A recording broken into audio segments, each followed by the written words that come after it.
Hi, this is the video blog reflection 2 for stating the factors that might limit your ability to effectively listen. I think the main ones for me and probably everyone will be if the patient or client has a limiting factor themselves as to how they can communicate with you, the therapist.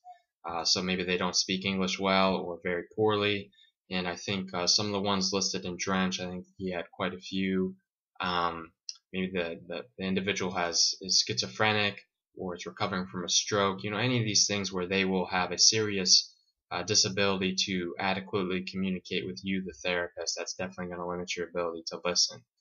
Now, I think more important and probably more relevant here will be what limits myself listening to them. Not something because the patient simply can't talk to me, but what will be hard for me to listen to someone. And I think for me, say someone is extremely arrogant or rude, comes in, never stops talking, they can't understand why they can't be done in a week. I would have a very hard time dealing with that patient and certainly listening to them, especially actively listening. I think it states in Drench that we can't just listen, we have to actively listen. If I'm gonna, that might be an instance where I would just want to tune out, so to speak, or drown out a little bit of what they're saying. And then maybe on the other end of the spectrum, the patient is very timid, anxious, very difficult to get what you want out of that patient. I would probably have a difficult time listening to them as well. And I realize, we don't have the choice here. As physical therapists, I don't think we have a choice to listen or not. We just have to suck it up and do it. But I think those are some of the areas where I would have more difficulty than others.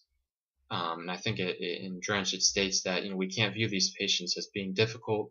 We have to come to the realization that they have the most information, that they hold the key to us being able to adequately diagnose them and treat them. I think so. If I can reshape my views and attitudes towards them, I think I'd be okay. And actually, another area, watching the video that you posted for body language. I don't know, maybe I give off the wrong body language, but I wouldn't say that people just come up to me and tell me their problems, or would be likely to tell me their problems. So I think, maybe I have to look at my own body language, to be honest. For when I get into the clinic, maybe I come off as being, I don't know, too upfront or something. But I actually think that might be a limiting factor for the patient to talk with me. Maybe I think I might have to work on that. I thought the video was extremely interesting. Maybe someone like, I guess George Bush, he's very soft, really easygoing personality.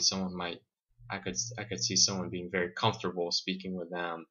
And I guess I need to soften my personality or body language a little bit, because that might limit the patient's ability to effectively speak with me, which would then obviously limit my ability to listen to them because they're not telling me everything that I need them to.